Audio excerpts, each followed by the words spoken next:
इस कहानी की शुरुआत में अंतरिक्ष की गहराइयों में एक स्पेसशिप को दिखाया जाता है। ये वक्त होता है सन 2154 का। ये वो वक्त है जब धरती पर इंसानों ने सभी नेचुरल रिसोर्सेज को पूरी तरह से खत्म कर दिया है। इसीलिए ऊर्जा के नए रिसोर्स के लिए इंसान एक दूसरे ग्रह पर जा रहे हैं, जिस ग्रह का नाम है पेंडोरा। स्पेसशिप के अंदर स्लीपिंग चैम्बर में एक आदमी की नींद खुलती है, जिसका नाम जैक सली है। जैक कहता है कि पिछले 6 सालों से जब से हम धरती से चले हैं, तब से हम सब के सब इन स्लीपिंग चैम्बर्स में सो रहे हैं। जैक बताता है कि मैं कभी भी इस प्रोजेक्ट का हिस्सा नहीं था, बल्कि मेरा भाई था जो कि एक साइंटिस्ट था। पर इस सफर पर आने से पहले एक चोर ने चंद पैसों के लिए गोली मारकर उसकी हत्या कर दी। मेरे और मेरे भाई का डीएनए सेम था, इसीलिए उसकी जगह मुझे इस प्रोजेक्ट में शामिल कर लिया गया। क्योंकि मेरे भाई के ऊपर कंपनी ने बहुत पैसा खर्च किया था। मैं तो एक सैनिक था जिसने जंग में अपने दोनों पैर गंवा दिए।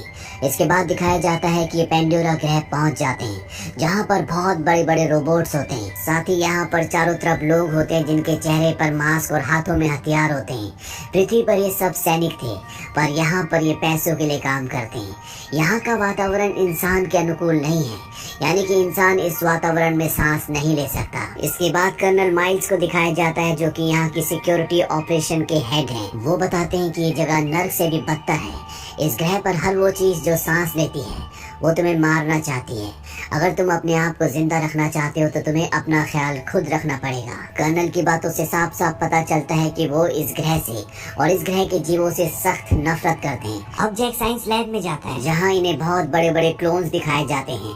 दरअसल ये इस ग्रह पर रहने वाले लोगों के क्लोन्स हैं, जिन्हें इंसानों के और इस ग्रह पर रहने वाले लोगों के डीएनए से मिलाकर बनाया गया है। यानी कि ये दिखते तो बिल्कुल इस ग्रह के लोगों की तरह हैं, जिन्हें नावी कहा जाता है, पर इनके अंदर इंसानों का भी डीएनए है। ये एक तरह का साइंस एक्सपेरिमेंट है, जिसमें इंसान का दिमाग इन क्लोन्स को पूरी तरह से कंट्रोल करेगा। जैक को उसके भाई का क्लोन दिखाया जाता है, जो अब जैक का क्लोन है। इन क्लोन्स को अवतार कहा जाता है, इसीलिए इस पूरे एक्सपेरिमेंट का नाम अवतार होता है। यहाँ पर जैक की मुलाकात डॉक्टर ग्रेस से भी होती है, जो अवतार प्रोग्राम की हेड है। दरअसल उसे जैक की नहीं बल्कि उसके भाई की जरूरत थी, जो अब इस दुनिया में नहीं रहा। इस बात से नाराज होकर वो पार्कर के पास जाती है। पार्कर इस पूरे प्रोग्राम का हेड है। वो पार्कर को कहते हैं कि मुझे किसी फौजी की जरूरत नहीं है, बल्कि एक वैज्ञानिक की जरूरत है। पार्कर उसे कहता है कि हम लकी थे कि उसके भाई से उसका डीएनए मैच करता था, और अब मैं जैक को तुम्हारे साथ सिक्योरिटी ऑफिसर बनाकर भेजूंगा। अगर हम इस ग्रह पर रहने वाले लोगों की तरह दिखेंगे तो हम उनसे जल्दी दोस्ती कर पाएंगे, लेकिन हमारे रिश्ते दिन ब दिन उनसे बिगड़ते जा रहे हैं। ग्रेस कहती है कि अगर तुम उन पर गोली चलाओगे तो रिश्ते बिगड़ेंगे ही।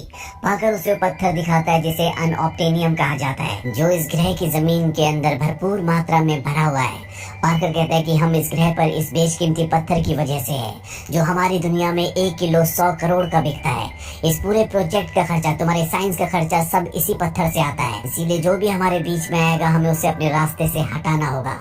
इसके बाद जैक को दिखाया जाता है, जो एक स्लीपिंग चैम्बर के अंदर जाता है। दरअसल एक मशीन है जिसके अंदर जाने के बाद इंसान गहरी नींद में चला जाता है, और उसका क्लोन जो उसके डीएनए से बना है वो पूरी तरह से एक्टिव हो जाता है। यानी कि उसका इंसानी शरीर तो सो जाता है, पर उसका वो शरीर जो उसके डीएनए से और इस ग्रह पर रहने वाले लोगों के डीएनए से बना है, जिसे अवतार कहा जाता है, वो जाग जाता है। और जब जैक का अवतार जागता है तो बहुत खुश होता है, क्योंकि इस अवतार में उसके पैर बिल्कुल ठीक है। वो डॉक्टर्स के मना करने पर भी खड़ा हो जाता है और इस जगह से बाहर निकल जाता है। बाहर निकलने के बाद वो पूरी तेजी से भागता है। ये उसके लिए एक सपने की तरह है, क्योंकि एक इंसान जिसके पैर नहीं है, उसकी जिंदगी में इससे बड़ी कोई बात नहीं हो सकती कि वो अपने पैरों पर भाग रहा है। यहाँ पर डॉक्टर ग्रेस भी आती है। वो जैक से पूछती है कि तुम्हें कैसा लग रहा है। जैक कहता है कि मैं बता नहीं सकता।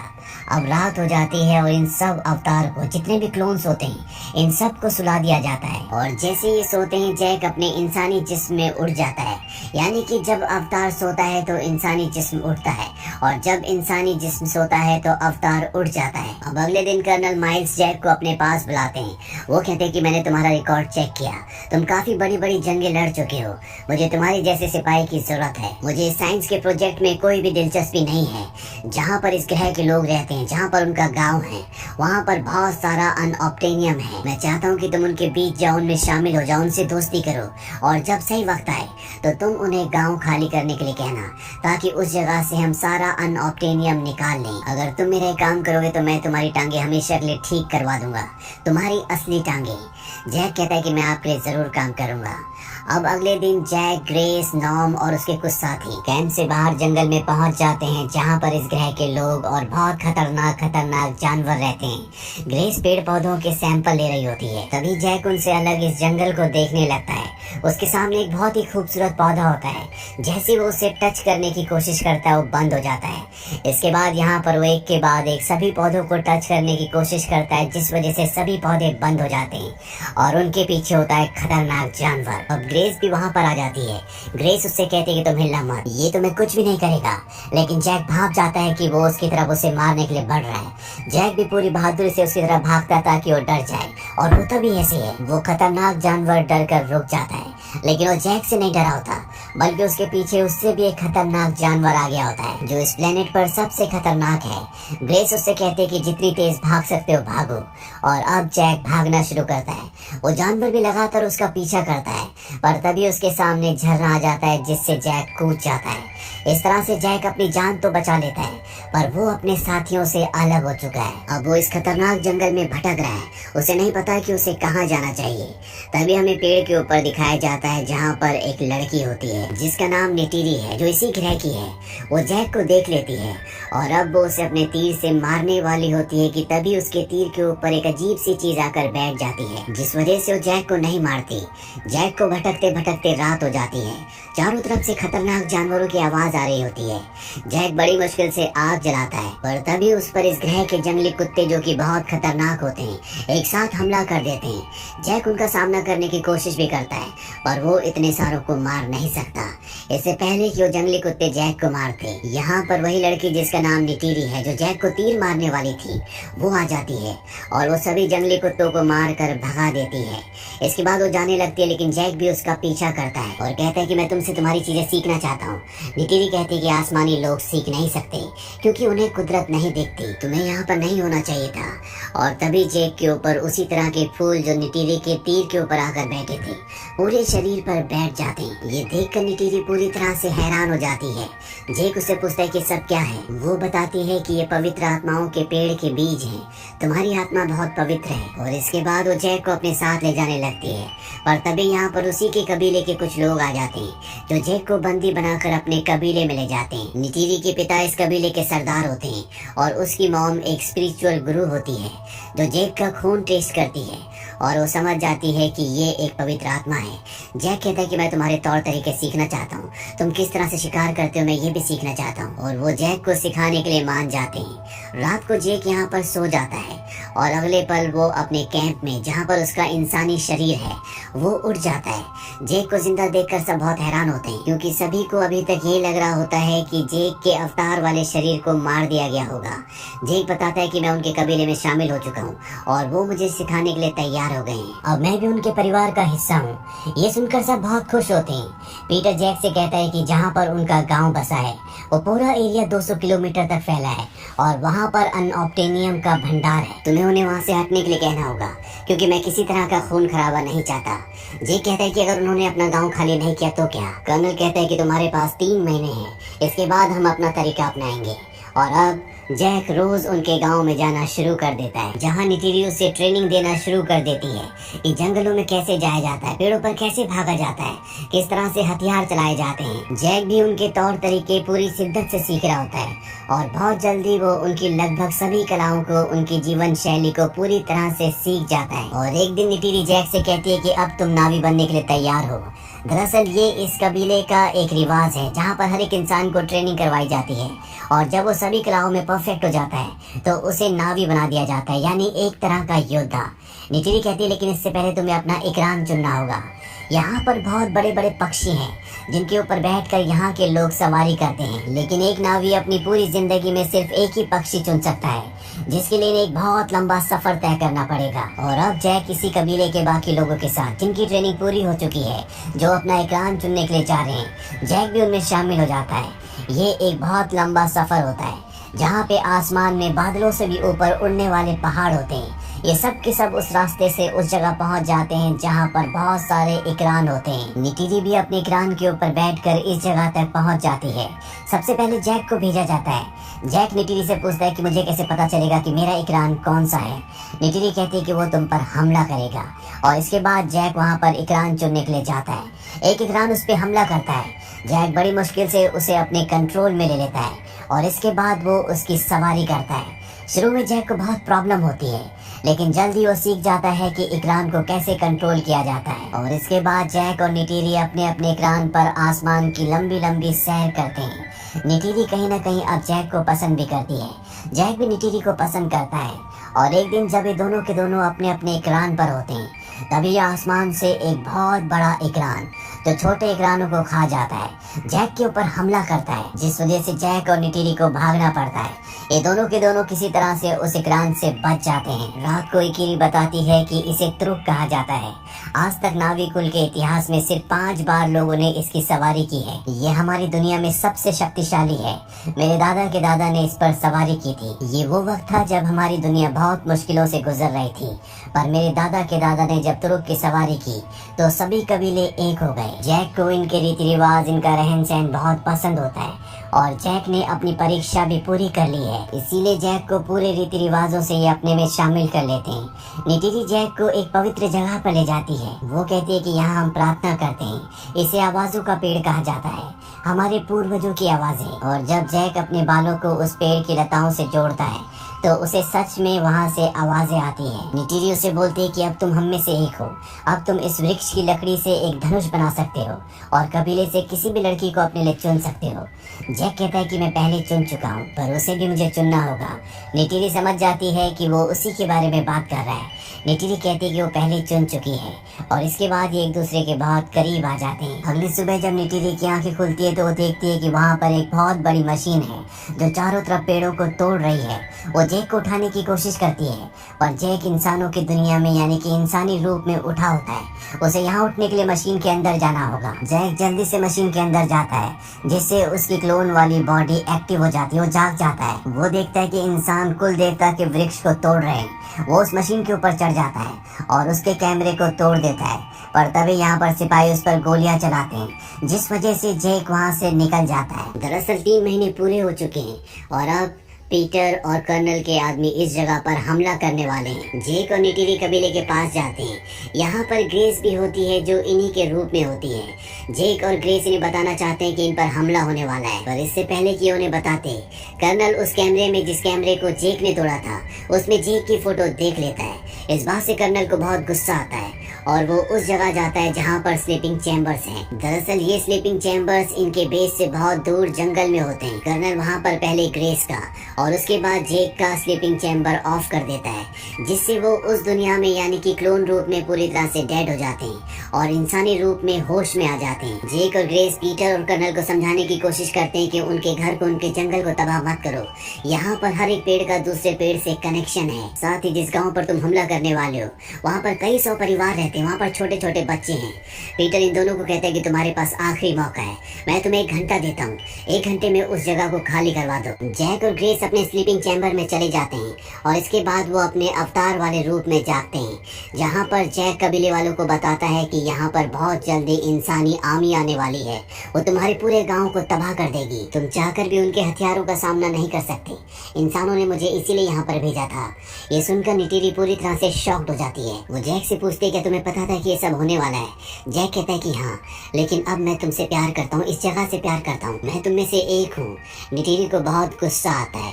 वो कहती है कि तुम हम में से एक कभी नहीं हो सकते। और इसके बाद जैक को और ग्रेस को बंदी बना लिया जाता है और कबीले का जो सरदार होता है वो ऐलान करता है कि हम इंसानों का मुकाबला करेंगे। वहीं कर्नल अपनी पूरी फौज लेकर इनके गांव तक पहुंच जाता है।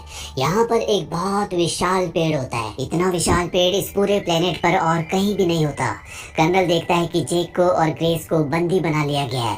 वो समझ जाता है कि इन लोगों ने इनकी बात नहीं मानी, इसीलिए वो अपनी आर्मी को इन पर हमला करने का ऑर्डर देता है और एक के बाद एक कई मिसाइलें छोड़ी जाती है, जिस वजह से बहुत सारे नावी लोग मारे जाते हैं। चारों तरफ तबाही का मंजर होता है और तभी निटिरी की मॉम, जो कि धर्म गुरु भी है, वो चाकू लेकर जैक के पास आती है और उसे कहती है कि अगर तुम हम में से एक है तो मदद करो।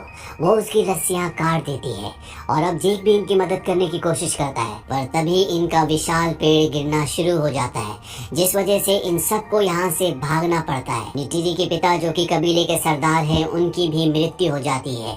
जैक की और ग्रेस की मशीन को भी बंद कर दिया जाता है और वो इंसानी रूप में उड़ जाते हैं। इन दोनों को और इनके साथी नॉन को भी बंदी बना लिया जाता है। इंसानी पायलट में एक लेडी पायलट होती है, जिसे ऐसा लगता है कि यहाँ के प्लेनेट वालों के साथ जो भी हो रहा है वो गलत हो रहा है, इसीलिए बड़ी चालाकी से वो इन तीनों को यहाँ से अपने फाइटर प्लेन में छुड़ा कर ले जाती है। ये उस जगह जाते हैं जहाँ पर जंगल में इनके स्लीपिंग चैम्बर्स हैं। ये स्लीपिंग चैम्बर्स को वहाँ से उठाकर दूसरी जगह ले जाते हैं ताकि कोई भी मशीन को बंद ना कर सके। और एक बार फिर से जैक स्लीपिंग चैम्बर के अंदर जाता है और अगले पल वो क्लोन के रूप में उड़ जाता है। वो देखता है कि उसके चारों तरफ राख ही राख है। ये एक तबाही का मंजर होता है। जैक कहता है कि उन्हें मेरी मदद की जरूरत है और मुझे उनकी मदद की, लेकिन मुझे अपनी वफादारी एक बार फिर से साबित करनी होगी।